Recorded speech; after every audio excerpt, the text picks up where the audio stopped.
আমার আর এভাবে প্রতিদিন মার খেতে বকা শুনতে ভালো লাগে না রে।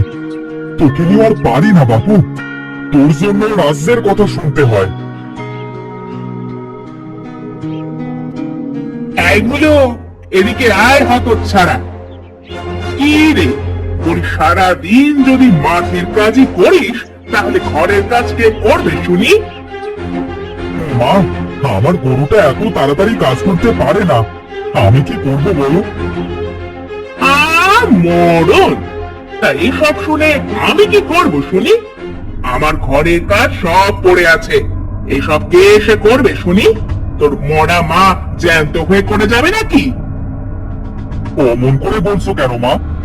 আমি করে দেব তোমার সব কাজ। আমি এখনই বাড়ি যাচ্ছি।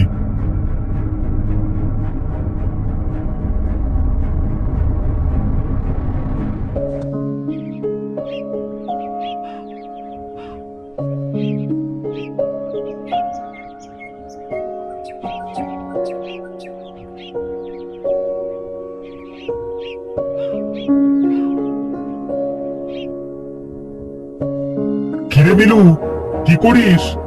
এমন কাদো কাদো হয়ে আছে কেন মুখটা? দেখো না ভাই, আমি কিছুতেই এই অঙ্কটা করতে পারছি না। তা দেখি তুই কি পারছিস না। আরে, এটা তো অনেক সহজ। তুই আসলে একটা গাধা। এত সহজ অঙ্কটাও পারছিস না। এই নে দেখ।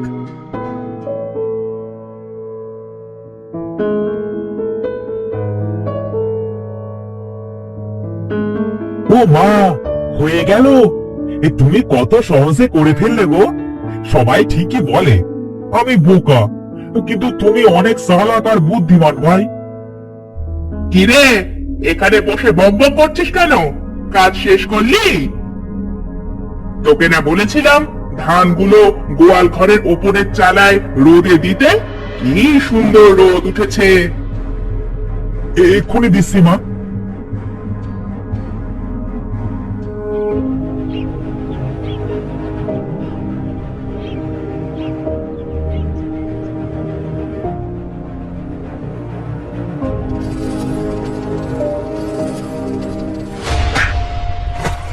এই যা, এ কি হলো? ধানগুলো সব জলে পড়ে ভিজে গেল যে। এবার কি হবে? মা তো আমায় মেরেই ফেলবে। হায় হায় রে, এ কি করলি তুই হতচ্ছাড়া? কত ভাগা সব বলেছে। ভুল হয়ে গেছে গো মা, পাটা ফসকে গিয়ে ধান পড়ে গেছে। তুই ধানগুলো ভিজিয়ে ফেললি? হতচ্ছাড়া, আজ তোর একদিন কি আমার একদিন। আমি ইচ্ছে করে করিনি মা। এবারের মতো ক্ষমা করে দাও। আমার শরীরটা খুব ক্লান্ত, হঠাৎ পা ফসকে গেছে। এই তো সুযোগ, এবারে আপদ দূর করতে হবে। নীলু বাড়ি নেই, এখনই বের করি এটাকে। হতচ্ছাড়া আপদ, দূর হ, দূর হ আমার বাড়ি থেকে, এক্ষুনি দূর হ। আমি তোর মুখ দেখতে চাই না। আমি কোথায় যাব মা? আমায় তুমি তাড়িয়ে দিও না। আর একটাও কথা বলবি না, এই মুহূর্তে বের হ। আপদ, কোনদিন যেন আর এ বাড়ির ত্রিসীমানায় দেখতে না পাই। তোর ওই অন্ধ গরুও তুই নিয়ে যা।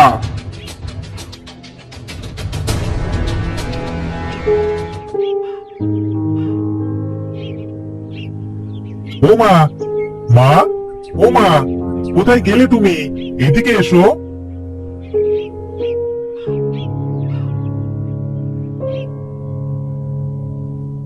কি হয়েছে রে, এমন হাঁপিয়ে ডাকছিস কেন? ভাইকে তো খুঁজে পাচ্ছি না। ভাই কোথায় মা? তুমি কি জানো? ওই হতচ্ছাড়া আপদকে আমি দূর করে দিয়েছি। কেন করলে তুমি এমন মা?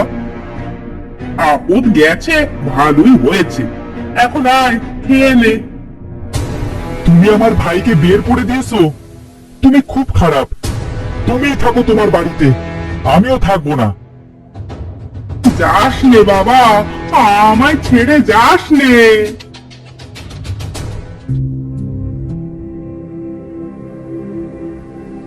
উফ, আর পারছি না, জঙ্গল তো প্রায় শেষ।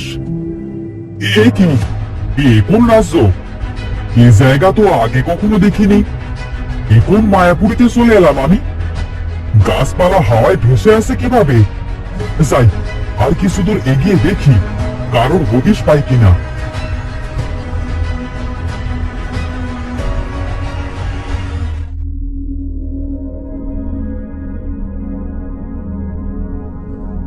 ওই যে একটা গুহা দেখা যাচ্ছে না? হ্যাঁ, যাই, ওটার ভিতরেই বিশ্রাম নিয়ে গিয়ে। আর যে পারছি না, যাই যাই, গুহার ভিতরে যাই।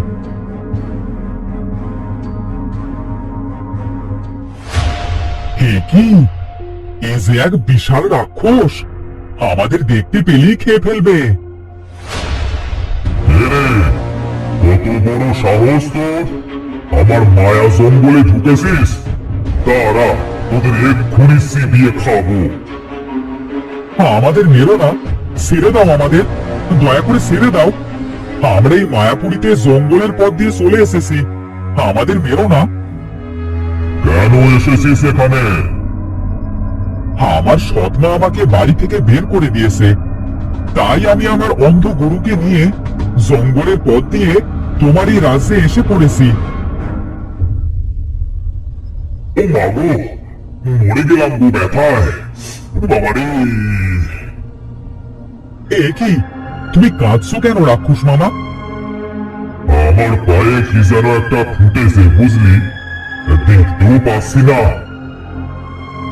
আহারে, তোমার বুঝি খুব কষ্ট হচ্ছে?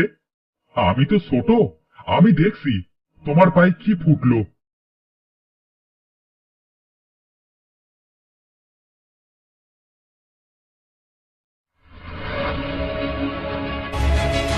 ও মা, এই তো একটা ছোট কাঁটা।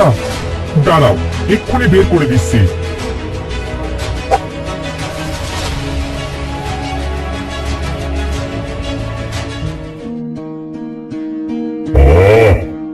কি ভালো লাগছে রে এখন, কি ব্যথা পাচ্ছিলাম এত সময় ধরে।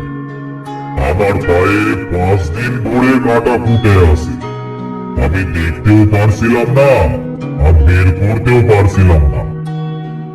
তুমি কষ্ট পাচ্ছিলে, তাই তো তোমার কাঁটা বের করে দিলাম মামা। মামা? কেউ কোনোদিন মামা বলে আমায় কখনো আপন করেনি। বেশ, মামা যখন বলেছিস, তবে তোকে আমি ভর দিলাম। তোর এই অন্ধ গরুর এমন শক্তি হোক যেন সারা দিন রাত একাই 100 গরুর কাজ করতে পারে। ও মা, তাই? তোমায় অনেক ধন্যবাদ মামা।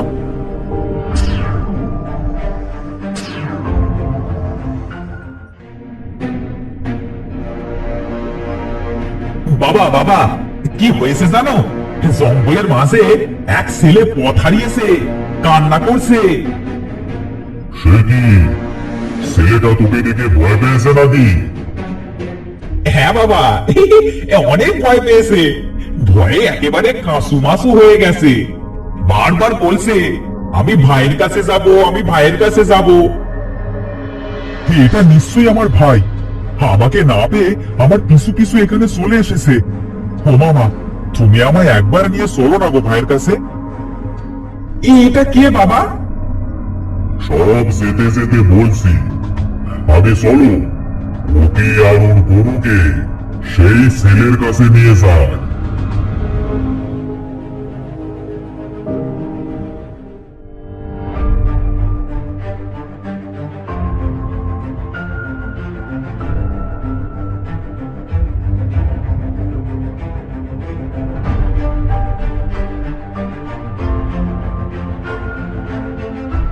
কিরে ভাই, তুই এখানে কেন এসেছিস? মা তোকে তাড়িয়ে দিয়েছে, তাই আমিও বাড়ি ছেড়ে চলে এসেছি। ভাই, এখন আমরা কোথায় যাব? আমাদের তো যাওয়ার কোনো জায়গা নেই, আমরা কতদিন এইভাবে জঙ্গলের মাঝে থাকবো? সেটাই তো, আমরা এখন কি করব? এইভাবে তো আমরা না খেতে পেয়ে মরবো। না না, আমি আমি থাকতে তোমরা মরবে কেন? আমি তোমাদের একটা রাজ্যের খোঁজ দিতে পারি, সেখানে তোমরা অনেক সুখে শান্তিতে থাকবে। বলো বলো, কি সেই রাজ্য? বরফের রাজ্য। সেখানে তোমরা বরফের রাজার কাছে অনেক ভালো থাকবে। আমাদের সেখানে নিয়ে চলো, চলো আমরা সবাই সেখানে যাই। না না, সেখানে আমার যাওয়ার অনুমতি নেই। আমি শুধুই পথ বলে দিতে পারি। বলো আমাদের, আমরা কিভাবে যাব সেখানে? আমার এ রাজ্যের শেষ সীমানায় যে ঈশান বন বরাবর 1 মাইল হেঁটে গেলেই দেখতে পাবে বিশাল সেই হিমালয় বরফের রাজ্য। সেখানে গিয়ে বরফের রাজার কাছে যেতে হবে।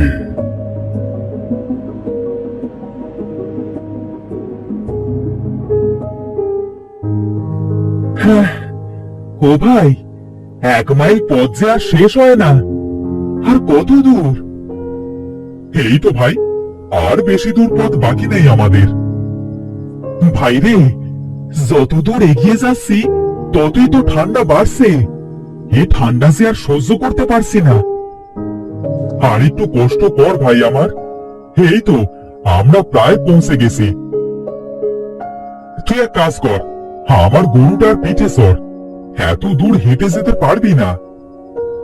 আচ্ছা বেশ।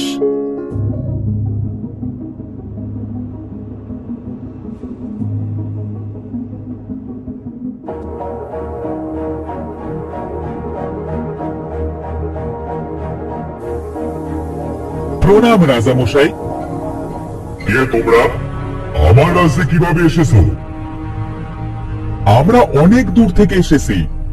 সেই রাক্ষস রাজ্য পার করে এখানে এসেছি। তা তোমরা এখানে কি চাও? আমাদের যাওয়ার কোনো জায়গা নেই, আপনার কাছে আশ্রয় চাই। তা আমার রাজ্যে থাকতে পারবে তো? সাধারণ মানুষ কিন্তু পারে না। আর থাকতে গেলে তোমাদের একটা পরীক্ষা দিতে হবে।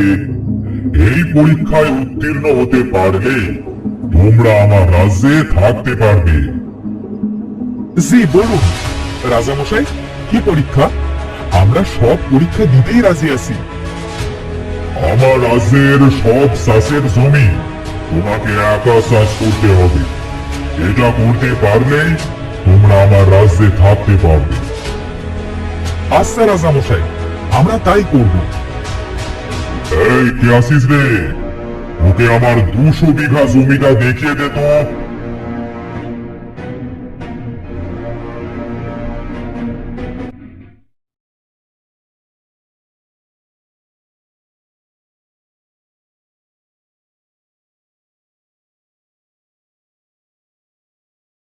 ভাই, তুই এ কাজ কিভাবে করলি?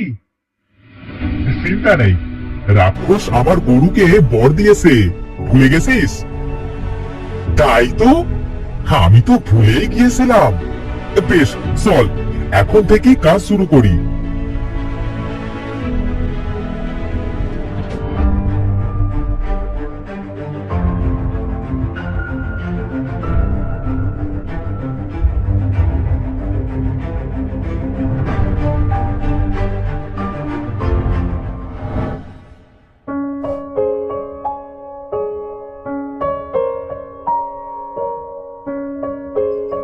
রাজামশাই, আমাদের সব কাজ শেষ।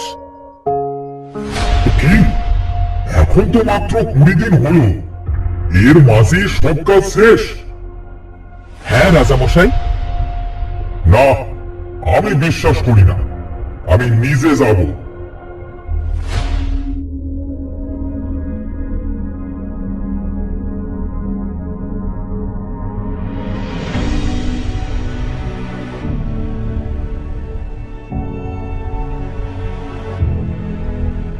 বাহ, আমি তোমাদের উপর অনেক খুশি। তোমরা আমার রাজ্যে সারা জীবন থাকতে পারবে। আর আজ থেকে তোমরা আমার রাজসভার বিশেষ অতিথি হলে তোমাদের সারা জীবনের সব দায়িত্বই আমার। ধন্যবাদ মহারাজ। মহারাজ, আপনাকে অসংখ্য ধন্যবাদ।